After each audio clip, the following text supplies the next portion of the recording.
Animation உலகின் போக்கையே மாற்றிய ஒரு காவியப் படைப்பை பற்றி பேசப் போகிறோம். அது வெறும் குழந்தைகளுக்கான படம் மட்டுமல்ல, ஒவ்வொரு தலைமுறைக்கும் ஒரு பாடத்தைச் சொல்லும் ஒரு கலைப்படைப்பு. ஆம், நாம் டாய் ஸ்டோரி பற்றித்தான் பேசுகிறோம். ஆண்டியின் அறையில் மனிதர்கள் இல்லாத நேரத்தில் பொம்மைகள் உயிர் பெறும் ஒரு மாயாஜால உலகத்திற்குள் நாம் நுழைகிறோம். ஆண்டியின் செல்ல பொம்மையான வூடி, ஒரு கவ்பாய் பொம்மை, மற்ற பொம்மைகளின் தலைவன். அவன்தான் அனைத்தையும் வழிநடத்துகிறான். அனைத்து பொம்மைகளும் மகிழ்ச்சியாக வாழ்ந்து வருகின்றன. ஆனால் ஆண்டியின் பிறந்த நாள் அன்று ஒரு புதிய பொம்மை வருகிறது. அதுதான் பஸ் லைட்டியர், ஒரு விண்வெளி வீரர் பொம்மை. பஸ் தன்னை ஒரு உண்மையான விண்வெளி வீரர் என்று நம்புகிறான். தான் ஒரு பொம்மை என்பதை அவன் அறியவில்லை. இதுதான் கதையின் முதல் திருப்பம். ஆண்டி பஸ்ஸை அதிகம் நேசிக்கத் தொடங்கியதும் வூடிக்கு பொறாமை ஏற்படுகிறது.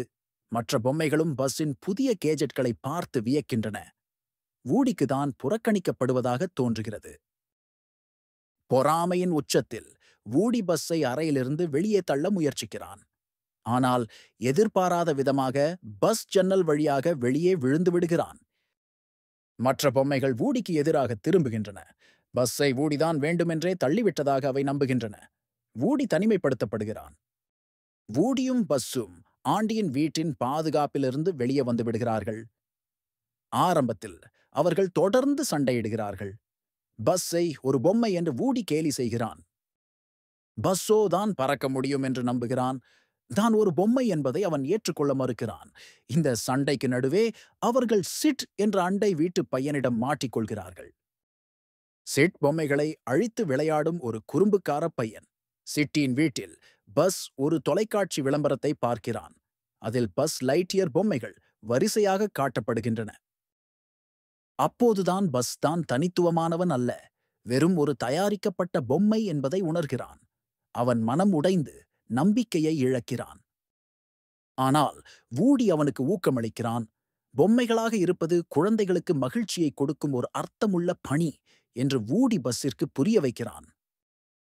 வூடியும் பஸ்ஸும் இணைந்து சிட்டின் வீட்டில் உள்ள உருமாறிய பொம்மைகளின் உதவியுடன் சிட்டை பயமுறுத்தி தப்பிக்கிறார்கள்.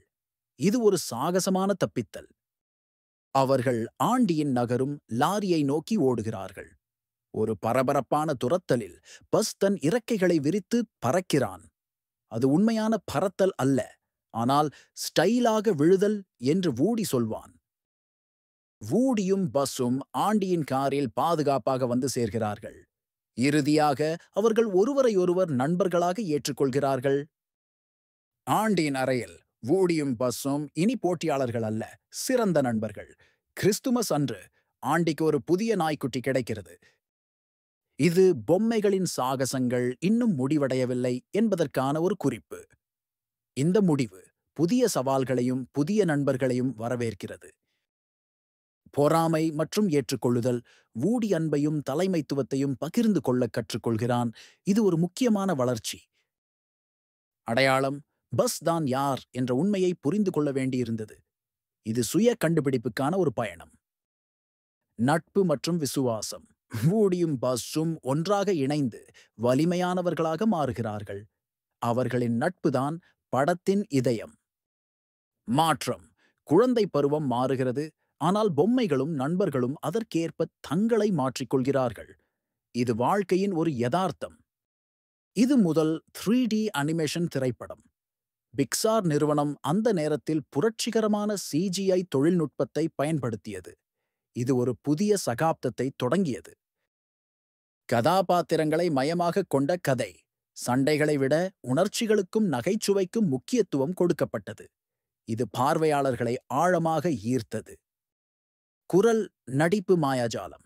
டாம் ஹாங்க்ஸ், வூடி மற்றும் டி மாலன், பெஸ் மறக்க முடியாத நடிப்பை வழங்கினர். அவர்களின் குரல்கள் கதாபாத்திரங்களுக்கு உயிர் கொடுத்தன. விரிவான உலக உருவாக்கம். ஆண்டியின் அறையில் உள்ள ஒவ்வொரு பொருளும் கவனமாக வடிவமைக்கப்பட்டது. இது உலகத்தை நிஜமாக உணர வைத்தது. டாய் ஸ்டோரி அனிமேஷனை மட்டும் மாற்றவில்லை, அது கதை சொல்லும் முறையையே மாற்றியது. அனிமேஷன் படங்கள் உணர்வு பூர்வமாகவும் புத்திசாலித்தனமாகவும் காலத்தால் அழியாததாகவும் இருக்க முடியும் என்பதை இது நிரூபித்தது.